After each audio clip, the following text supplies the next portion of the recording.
Magandang hapon mga kamag-anak. Kaya ngayong araw nga ay nagpapatanim si Mama ng siling panigang dito sa aming tumana.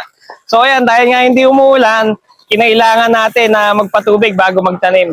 So ayan, ito nga palang daan tubig na yan, ang tawag dito sa amin lugar sa Bulacan ay paligi. So ayan, ito yung tatamnan natin ng sili.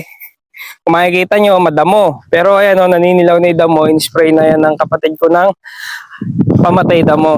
So ayun sila sa kabilang dulo.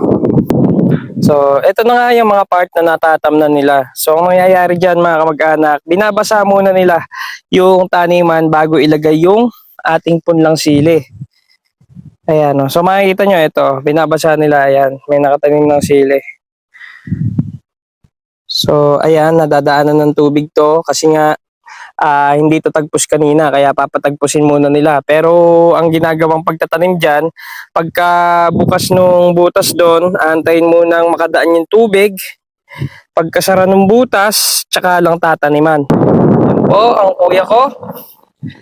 Kalulusong lang. Merienda agad.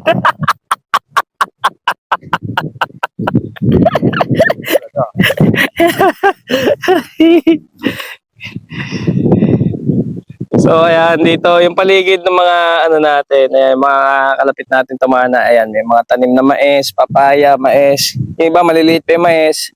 Ito, meron siling panigang dito katabi natin. Tapos ayan, meron ding mais, papaya. Iyan at samusari. Samutsari ay. So ito nga mga kamag-anak, ganyan nga yung itinatanim natin ng sili. No? Mahika yung variety niyan, in-order lang natin.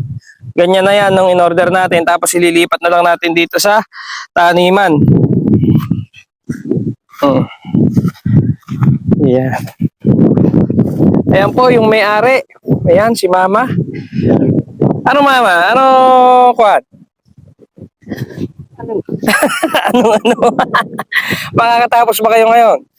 Hindi, bukas pa. Bukas pa. Ayan. Sa Makalawa, papaya pa susunod na itatanim. Dito rin. Ayun. Pagitan. So ayun mga kamag-anak. So bali ito may sili. Tapos may papaya no.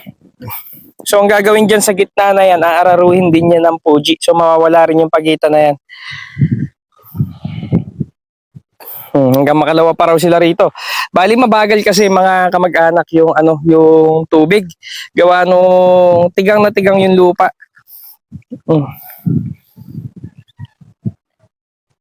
So ayan mga kamag-anak no, kung makikita nyo, isang tudling lang yung nakabukas pero yung tubig napakabagal ng usad.